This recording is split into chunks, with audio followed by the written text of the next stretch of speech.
ನಮ್ಮ ಮೆಟ್ರೋ ಪ್ರಯಾಣಿಕರಿಗೆ ಇದೀಗ ಭರ್ಜರಿ ಗುಡ್ ನ್ಯೂಸ್ ಸಿಕ್ಕಿದೆ. ಮೇ ತಿಂಗಳಲ್ಲಿ ಓಪನ್ ಆಗಲಿದೆ ನಮ್ಮ metro pink line. Pink line ನಲ್ಲಿ 6 ಡ್ರೈವರ್ ರೈಲ್ ಸಂಚಾರಕ್ಕೆ ಸಿದ್ಧವಾಗಿದೆ. ನಮ್ಮ ಮೆಟ್ರೋ ಪ್ರಯಾಣಿಕರಿಗೆ ಭರ್ಜರಿ ಗುಡ್ ನ್ಯೂಸ್ ಸಿಕ್ಕಿದೆ. ಮೇ ತಿಂಗಳಲ್ಲಿ ಓಪನ್ ಆಗಲಿದೆ ನಮ್ಮ metro pink line. Pink line ನಲ್ಲಿ 6 ಡ್ರೈವರ್ ಲೆಸ್ ರೈಲು ಸಂಚಾರಕ್ಕೆ ಸಿದ್ಧ ಆಗಿರುವಂತದ್ದು. ಕಾಳೇನ ಅಗ್ರಹಾರದಿಂದ ತಾವರೆಕೆರೆವರೆಗೆ ಪಿಂಕ್ ಲೈನ್ ಮೆಟ್ರೋ ಮಾರ್ಗ ಇದೆ. ಏಪ್ರಿಲ್ 5ರವರೆಗೂ ಕೂಡ 16 ದಿನಗಳ ಕಾಲ ಆರ್ಡಿಎಸ್ಒ ಅಧಿಕಾರಿಗಳ ನೇತೃತ್ವದಲ್ಲಿ ಟೆಸ್ಟಿಂಗ್ ಅನ್ನು ಮಾಡಲಾಗುತ್ತೆ. ರೈಲಿನ ಸ್ಪೀಡ್ ಮತ್ತು ಲೋಡ್ ಟೆಸ್ಟ್ ಅನ್ನು ಮಾಡಲಾಗುತ್ತೆ. ಟ್ರ್ಯಾಕ್ ಟೆಸ್ಟ್ ಅನ್ನು ಕೂಡ ಮಾಡಲಾಗುತ್ತೆ. ಸ್ಟೇಷನ್ ತಪಾಸಣೆಯನ್ನ ಕೂಡ ಈ ಸಂದರ್ಭದಲ್ಲಿ ಮಾಡುವಂಥದ್ದು. ಪವರ್ ಚೆಕಿಂಗ್ ಸೇರಿದಂತೆ ಹಲವು ಪರೀಕ್ಷೆಯನ್ನ ಅಧಿಕಾರಿಗಳು ನಡೆಸುತ್ತಾರೆ. ಈಗಾಗಲೇ ಪಿಂಕ್ ಲೈನ್ಗೆ ಬಂದಿವೆ 4 ಡ್ರೈವರ್ಲೆಸ್ ರೈಲುಗಳು. ತಿಂಗಳ ಕೊನೆಯಲ್ಲಿ 5ನೇ ರೈಲು ಕೂಡ ಬರುತ್ತೆ. ಏಪ್ರಿಲ್ ಮೊದಲ ವಾರದಲ್ಲಿ 6ನೇ ರೈಲು ಕೂಡ ಸೇರ್ಪಡೆಯಾಗುತ್ತೆ. ಇನ್ನು ಮೊದಲ ಹಂತದಲ್ಲಿ 6 ಡ್ರೈವರ್ಲೆಸ್ ರೈಲುಗಳು ಸಂಚಾರಕ್ಕೆ ಸಿದ್ಧ ಆಗಿರುವಂಥದ್ದು. ಕಾಳೇನ ಅಗ್ರಹಾರದಿಂದ ನಾಗಾವರವರೆಗೂ ಕೂಡ ಸಂಚಾರವನ್ನು ಮಾಡುತ್ತೆ. ಈ ಮಾರ್ಗ ಆರಂಭದ ನಂತರ ಈ ಭಾಗದ ಟ್ರಾಫಿಕ್ ಕಿರಿಕಿರಿಗೆ ರಿಲೀಫ್ ಸಿಕ್ಕುವಂಥದ್ದು. ಸಾಮಾನ್ಯವಾಗಿ ಟ್ರಾಫಿಕ್ ಕಿರಿಕಿರಿಯಿಂದ ಅಲ್ಲಿನ ಜನರು ಪರದಾಟವನ್ನು ನಡೆಸ್ತಾ ಇದ್ರು. ಹಾಗಾಗಿ ಎಲ್ಲೊಂದು ಕಡೆ ಇದರಿಂದ ಅದು ಮುಕ್ತವಾಗುವಂತಹ ಎಲ್ಲ ಲಕ್ಷಣಗಳು ಕಾಣಿಸ್ತಾ ಇರುವಂಥದ್ದು.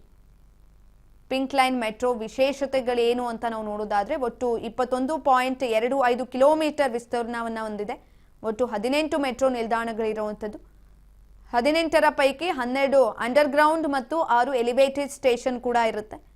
ಇನ್ನು ಈ ವರ್ಷದ ಮೇನಲ್ಲಿ 6 ಎಲಿವೇಟೆಡ್ ಸ್ಟೇಷನ್ಗಳು ಓಪನ್ ಆಗುತ್ತೆ. ಉಳಿದ 12 ಅಂಡರ್ಗ್ರೌಂಡ್ ಸ್ಟೇಷನ್ಗಳ ಕಾಮಗಾರಿ ಈ ವರ್ಷದ ಅಂತ್ಯಕ್ಕೆ ಪೂರ್ಣ ಆಗುತ್ತೆ. ಅದನ್ನ ಈಗ ಆಲ್ರೆಡಿ ಮಾಡ್ತಾ ಇದ್ದಾರೆ. ಪಿಂಕ್ ಲೈನ್ಗಾಗಿ ಬಿಎಂಆರ್ಸಿಎಲ್ನಿಂದ ಒಟ್ಟು 23 ರೈಲುಗಳಿಗೆ ಒಪ್ಪಂದವನ್ನು ಕೂಡ ಮಾಡಿಕೊಳ್ಳಲಾಗಿತ್ತು. ಈ ಒಂದು ಮಾರ್ಗ ಆರಂಭದ ನಂತರ ಈ ಭಾಗದ ಟ್ರಾಫಿಕ್ ಕಿರಿಕಿರಿಗೆ ರಿಲೀಫ್ ಸಿಕ್ಕಂತಾಗುತ್ತೆ. ಯಾಕಂತಂದ್ರೆ ಆ ಮಾರ್ಗದಲ್ಲಿ ಹೆಚ್ಚಿನ ಟ್ರಾಫಿಕ್ ದಟ್ಟಣೆ ಉಂಟಾಗ್ತಾ ಇತ್ತು.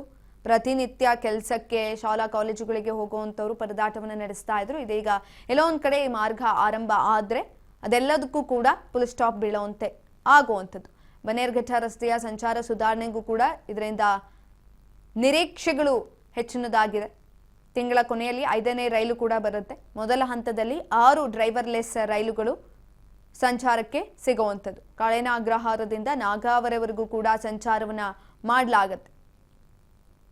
ಈ ಮಾರ್ಗ ಆರಂಭದ ನಂತರ ಈ ಭಾಗದ ಟ್ರಾಫಿಕ್ ಕಿರಿಕಿರಿ ಕೂಡ ಎಲ್ಲೊಂದು ಕಡೆ ಕಡಿಮೆ ಆಗುವಂತಹ ಲಕ್ಷಣಗಳು ಕೂಡ ಕಾಣಿಸ್ತಾ ಇದೆ. ನಮ್ಮ ಮೆಟ್ರೋ ಪ್ರಯಾಣಿಕರಿಗೆ ಇದು ಒಂದು ರೀತಿಯಲ್ಲಿ ಭರ್ಜರಿ ಗುಡ್ ನ್ಯೂಸ್. ಒಂದ್ ಕಡೆನಲ್ಲಿ ದರ ಏರಿಕೆ ಆಗ್ತಾ ಇದೆ, ಆದ್ರೆ ಇನ್ನೊಂದು ಕಡೆನಲ್ಲಿ ವಿಸ್ತೀರ್ಣ ಕೂಡ ಜಾಸ್ತಿ ಆಗ್ತಾ ಇರೋದ್ರಿಂದ ಎಲ್ಲೊಂದ್ ಕಡೆ ಟ್ರಾಫಿಕ್ ಕಿರಿಕಿರಿಯಿಂದ ಜನರು ಕೂಡ ಮುಕ್ತವಾಗುವಂತಹ ಎಲ್ಲ ಲಕ್ಷಣಗಳು ಕಾಣಿಸ್ತಾ ಇರುವಂತದ್ದು.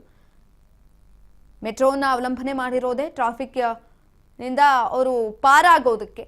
ಇದೀಗ ಎಲ್ಲೋ ಒಂದ್ ಕಡೆ ಅದಕ್ಕೆ ಪಿಂಕ್ ಲೈನ್ ಓಪನ್ ಆದ ಮೇಲೆ ಎಲ್ಲವೂ ಕೂಡ ಸರಿ ಹೋಗುವಂತಹ ಲಕ್ಷಣಗಳು ಕಾಣಿಸ್ತಾ ಇದೆ.